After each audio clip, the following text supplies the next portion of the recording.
Hello and welcome. This is Tanya, and today I'm going to talk about how I discovered my psychic and clairvoyant gifts. And if you're someone who's questioning whether you have a gift, this video's for you.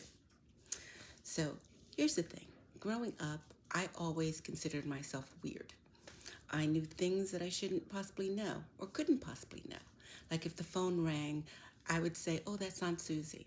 And my family would go, "How does she get it right all the time?" Or my friends and family thought nothing of the fact that I would call them out of the blue and go, "Why am I getting wedding vibes with you?" I'm just sitting here thinking of Steve. We're not going to get married. I don't know what we're doing." That's what you're picking up on, Tanya. And the beautiful thing about it was they were weirdly supportive, but they also thought I was a little bit odd. Like I know a friend of mine, when I would go on vacation, I would literally be introspective. And in that regard, I would be listening to the voices in my head. So when I'm quiet and they're like, "Oh, she's just relaxing, like just give her a minute," But they're saying that, but in my mind, I was just listening to what was happening or having a dialogue. Case in point, one time I was at work and I was just kind of like, "Is this it? Is this what I'm going to be doing? Like, this is just crap." And it was just one of those days. It had nothing to do with the job. It had just had to do with what I was feeling. And I was having a conversation with myself, I thought, which was very positive. It's like, no, it's not going to be like this. This is just for now, like, just weather the storm, blah, blah, blah. And I was just like, am I going crazy? Like, my friends all think I'm weird. I know I'm weird. But in my mind, weird is fun. Weird is okay. So I said, look, if this is me or this is you being my guides, give me a sign. Something so weird that even I could get it. And I remembered like less than 2 minutes after I said that, and I said it in my head. I'm walking around the office and I'm passing by, open doors and just thinking. And I never forget, I walked by this one office and the woman's back was to me. It was an older lady. And her back is to me and she has on a top and a skirt. But the thing that made me backtrack was the skirt was pulled up and hiked into the waistband of her skirt. And a trail of toilet paper was hanging down. It was like she went to the bathroom, didn't fully pull her skirt down, but still had a roll of toilet paper hanging from the waistband. My first thought was, I get it. That wasn't me. That was you. And thank you for this visual that was so unique that even I could get it. Secondly, I'm like, how long was she walking around like this that nobody said anything? I promptly told her, and she fixed it and whatever. But it was just the response from my guides. I'm rambling. I'm having a one-off conversation with myself. And my guides are like, yeah, we're going to show her this one. She's going to get it. It's going to stop her. She's going to totally get it. And I did. That being said, I, again, I just assume this is lucky. This is a coincidence. This is random. One time we had a lottery at the office and there was all these questions and who got the most questions right wins the lottery and, for a prize to be determined. And I remember coming to the office that day and I heard I won, but I heard it in my head. Like it wasn't somebody saying you won. I heard it in my head. But it was such a positive reinforcement. I was just kind of like, yeah, I won. Yeah, I won. And as we were going through the office, and they're like, "Oh, we're going to announce the winners." And I'm like, I won. Like, I won. It's like, no, no, no, we're going to. And I'm like, no, I won. And after he announced it, it was like, "Oh, it's Tanya, blah, blah, blah." And he was like, "How did you know?" And I'm like, just coincidence. Like, I couldn't say. The voice in my head said I won. But that was the case. The voice in my head said I won. So, again, I'm thinking, oh, this is lucky and coincidence. I actually took tarot cards early on just for fun. And every time I did tarot, my friends were like, "Oh, that's so on par because I'm feeling this and I'm feeling that," and I'm like, "These are my friends. What are they going to say? They're just being supportive." And I remembered I had wanted to test my gift, and I wanted, I wasn't trying to charge anybody, so I put in something in Craigslist back in the day. Still, I think you could probably still do it, and I put in that I was offering free readings just because I'm trying to test my skill set. And a PR company in LA contacted me. Now, they were doing an event in the New York area, at the Carlisle to be specific. And I never forget, I was happy to have a cold audience, honestly. And I took the day off. I took a paid day off. And the woman offered to the compensation. I was doing it for free, but the compensation was free beauty products for the person she's promoting and a free spa service. I'm still thinking this is a win-win situation. So I'm just sitting at a desk by myself. Again, I'm a tarot card reader, and the empty chairs for the clientele, the press that's coming in. So somebody just sits down. She's like, "Oh, maybe I should do it." And I'm like, "Sure, whatever." And I'm pulling the cards and I'm telling her stuff. But I look back, I was like, how did I get that information? Because the cards are not that specific. I was telling her about her marriage. I was telling her about how she felt about her priorities, pulling herself between, her career ambitions and her drive to want to be a good mother and a good wife. And I was saying all this stuff because this was the stuff I was getting, but I couldn't honestly say I was getting them from the cards, because anybody who does tarot cards will tell you they're specific in terms of the meaning for the cards, but it's how you interpret that meaning for the person you're reading. Now, tarot cards are a great way to get into this. And I always tell people, if you are very good at tarot cards, chances are you have a gift. The tarot cards was your crutch that gave you the confidence to say what you received. Chances are they weren't from the cards. Chances are they were from your knowing. So, in any event, I did tarot cards for this guest, and I'm saying all this stuff, and I was done, and she was like, "Oh my God." And she started to tell me how that resonates, and because of X, Y, and Z, and she felt this and that, and blah, blah, blah. Turns out the person I was reading was the person they were hosting the event for. So, but in any event, but every one of the readings was very on par, which just kind of made my confidence, go up, because I was like, wow, I'm good at reading the cards, So a friend of mine had told me about a gentleman named Brian Weiss. She had lent me his book, Many Lives, Many Masters. You definitely should get this book. It's amazing.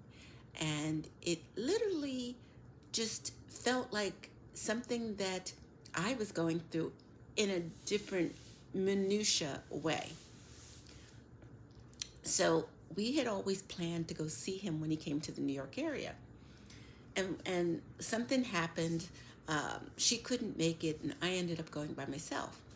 But the thing was, it was at the Javits Center in one of their private rooms. There was maybe about 500 people, but oddly enough, it felt very intimate. Like I didn't feel like I was in a room with that many people, because we all seemed connected for some odd reason. But I think it was the way that the organizers facilitated it. And bear in mind, he's a past life regressionist. I had no intention of having a regression. I couldn't meditate to save my life at that point.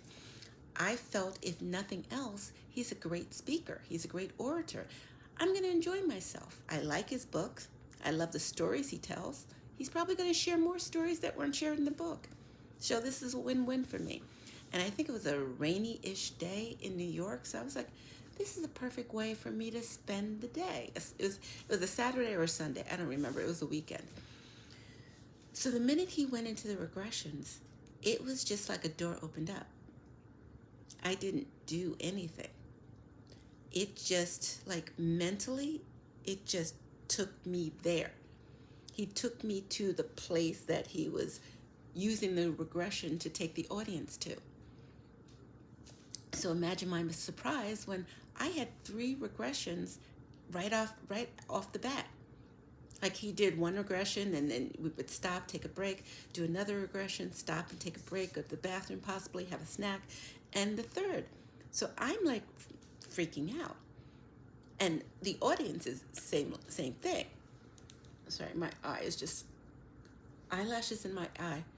The joy of having curly hair, it's always getting in your eye. But in any event, the audience was very responsive. So we were all, like, during breaks, we were all talking about, like, what we got and what we received. I had 3 regressions, only one of which I was a woman. My past life, I was a female. The other 2 were male, which was really interesting. I'm sorry, I'm going to keep doing this, so please ignore it. Yeah, the other 2 were, I was a male, and one, I was a Russian male. I was a cosmonaut, and that was fascinating too. I'm literally doing this regression, and I'm in space, clearly in space. And I'm going through this, and I'm like, what the hell? But I'm a cosmonaut, and I'm learning about his lifestyle. And then another one, I was he was an Italian aristocrat from a really good family, a banking family. And he was he was a latent homosexual. He basically was married to his best friend, but he wasn't never living the life that he wanted to live. And it was the commonality that I found with these 2 men was that was it. They both were living lives that were chosen for them, not the lives they'd chosen for themselves. And it's interesting because the commonality of me versus them, I realized because I saw, we went to their deathbed, which is not scary, and it was a retrospective, and both men had people, their loved ones around them, and they're thinking about their lives, and they had love, but they didn't have the love they wanted. Like the male who was the homosexual, he loved his wife and he loved his children, but that was not the love he desired. Because again, he was a homosexual who couldn't be a homosexual in that time period, especially with his family. The cosmonaut his wife was chosen for him. There was love and there was familiarity, but he never wanted to be a cosmonaut. His skill set, and aptitude made him that. The Russians decided that was the perfect example for him, career for him. So he was living a life that he didn't want to live. Same thing with the other man, other gentleman. And it's funny because in my life, I've always said to my friends and family, life is not dress rehearsal. Ever since I saw that movie, what is it? Not Gypsy Rose. It was, it's an old movie, Auntie Mabe. And she's very much like, life is not a dress rehearsal. You got to live, live, live. And I adopted that because I always felt like, I didn't want to go to my deathbed with regrets. And this is something that I thought about since 12 years old. So, and again, it was just, and seeing these 2 gentlemen, and I'm like, yeah, that's why I get that. I don't want to have regrets. I want to do stuff as opposed to, be fearful, and not to say I'm so brave, but I try. So back to the regression. So we get to a point where we took a break, a longer break, like a 15 or 20-minute break, and we're all talking about what we received and what we got, and we were so amazed. I think one guy drove there from Pennsylvania or something, or Connecticut, And we were all enthusiastic about the results we received. It was just spot on. Everybody was just buzzing with what we received. So when he went to a next setting, I was like, mentally, I'm like, I'm done. I got my money's worth. I have no qualms or issues with this. I mean, I'm just a raving fan right now. But he said, we're going to do an example of tachometry. And at that point, I did not know what that meant. He goes, tachometry is the idea of you doing a reading based on the energy of an object. So I want you to pick someone you didn't come with, someone you don't know. And the minute he said that, this woman's right in front of me. She's like, hey, do you want to? And I'm like, sure. I did not really care.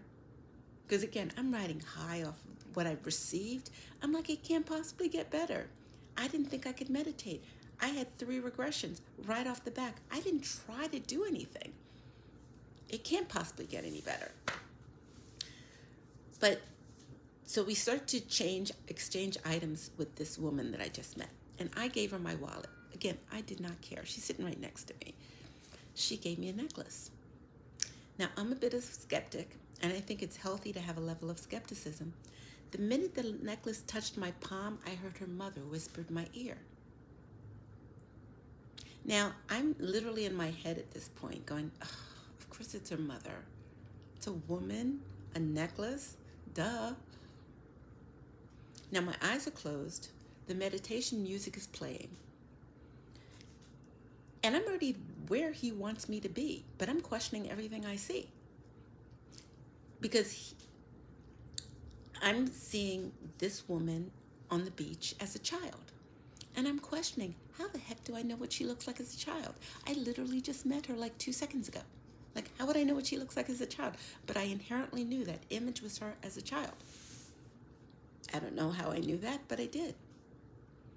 And as I'm watching this, I'm questioning everything I'm seeing. Like, how, what, what's going on? But then I see her walking with the dog. And I'm like, I got it. I love dogs. Not that dog. It was a Labrador Retriever, golden Labrador Retriever. I had one growing up. He bit me. Long story. But in any event, as I'm thinking this, the dog comes up to my face, licks it, and says, I'm real. And I'm like, ruh-roh? Like, what happened? So in the event, the lights go on. He goes, just hand the items back to the person you received it from and just share whatever you got. And I'm like, I'm never going to see this woman again. Might as well just be honest. And with every word I said to her, she started to crumble and cry. She said, that was my mother's necklace. That was the beach house we went to every summer. My mother passed away, I think it was 5 years ago or something. And the dog's name was such and such. Now, I'm sitting there thinking, this isn't nothing. I don't know what this is, but I need to figure it out. And she's sitting next to me, hoping. She didn't leave my side for the rest of the event. She was hoping I was going to give her more answers from her mother. But in my mind, I'm like, I'm trying to work this out, so give me a little space here. I think we went out to lunch after that. But on the ride coming home, I had a flood of memories of things that I basically buried, for lack of a better word. My earliest memory was being like 8 or 9 in my little twin bed and feeling the bed pressed down, like somebody sitting at the foot of the bed. Now, I didn't share a bedroom with any of my siblings, so I got concerned. And as I started to get concerned, I heard, it's okay, I'm your grandmother. I opened my eyes, and I noticed 2 things. One, nobody was there. Not one person. And second, the words were said in my head. They weren't said aloud. But as a child, I didn't look or delve into that deeper. I just put that, like, buried that and thought, okay, well, who's up to feed me? Because I'm hungry. So I went downstairs to figure out, like, which parent was awake. And didn't think about that again until that train ride home. And then I had a flood of memories of every psychic I ever went to said the spirit of your grandmother is watching over you. To the point that I thought it was a script. You know, spirit of your grandmother watching over you. Like that's something they're automatically going to say to every customer. You know, just check that box. And I never thought it was correct. Like I remembered, for me to leave my house, it takes me 15 minutes to find my keys. Actually, did the same thing this morning, just going for coffee. And I'm just looking for keys and I can't find them. And over the years, I would say, Grandma, I'd look at the ceiling like she's hovering there. If you're here, help me find my keys. And every time I said that, they'd be in a spot that I previously looked at. You know, how random. What a coincidence. And again, I'm thinking about this on the train ride coming home. Wasn't that long a train ride. But I'm thinking all these things and I'm like, maybe she is watching over me. Because the year I was born was the year my grandmother passed. And I was named after her. My middle name is her name. I named my business after her as a result of this. So I've always felt like a weird kinship to her. So by the time I got home, no, very long train ride, but it was really short. It's no longer than like 15, 20 minutes. I decided what I was going to do. I belong to a ton of business networking groups. And I'm just going to share on Facebook what happened and who would like a free reading, because I need to figure this out. And it's a free research call. I don't do those research calls anymore, but it was great because there was a cartoon that I saw one year that the character is flying blind, man, I'm flying blind, I can't see anything. And that's how I felt doing these readings. I didn't have any crutch, any knowing about these people. And I remember in the beginning, I would pull the tarot cards and I would ask questions to see what I was getting, to the point that my guides literally like, stop. You don't need the cards, like enough with the cards. I would just meditate on their name and see what I was receiving and take down notes before I got on the phone call, which gave me a little confidence to know I had something to talk about. And it was wonderful because it opened the door to them saying something and then me getting hits.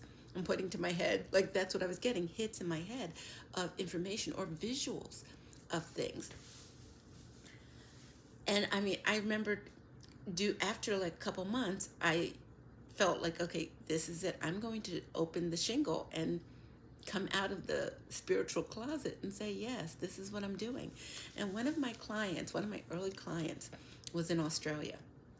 And before I got on Zoom with her, no, it was Skype at the time. Before I got on Skype with her, I was like, I need to feel what she's feeling. I was like, okay. The minute I said okay, I had trouble breathing, shortness of breath. My heart was like racing, but it was like I couldn't get enough oxygen in. I got on Skype with her and I said, look, I have no medical experience whatsoever. I said, Grey's Anatomy is the extent of my medical expertise. But that being said, when I connected with you, this is what I felt. She said, I'm so gobsmacked that you said that because I've been feeling that way for 6 weeks, hoping it's going to go away. And I said, again, not even a nurse. They're giving it to me because they want you to go to a doctor. And she did. It was panic attacks, and they gave her medication. But that showed me the distance didn't mean anything. She's in Australia, and I'm on the East Coast. There was another guy a gentleman who gave me a list of things he wanted to talk about. And I'm reading the list, and as I'm reading the list, I hear, he doesn't want to talk about any of those things. I literally heard that voice loud and clear. I was like, okay, what does he want to talk about? His love life. His love life was the last question on the list. I said, okay, what about it? He just broke up with somebody, but it's not over. It sounded incredibly cryptic. So I said, when I got on the phone, you just broke up with somebody, but it's not over? He goes, yeah, we're living together. And we went from there. And it's funny because he sent me a message later thanking me, saying that he didn't know what he was doing by booking this. And if I had not said that, he thought it was wasting his time. But the minute I said that, he felt he was in the right place. The point of these stories is you don't know. I love flying blind, and I love working with clients that I don't know, because it proves to me and to them I'm not making this up. Tanya, I don't know anything about you. My guides do. So if you're looking to get a reading and you're looking for clarity and gaining confidence in what you think you want to do, but you just need somebody to reconfirm for you and you're on the right path, feel free to raise your hand and book a call. I'd love to talk to you, and I'd love to help you with your questions, your dilemma, or the thing that's keeping you up most at night. So again, have a wonderful day, and if interested, book a call. We do it via Zoom. I like seeing my customers. You take care.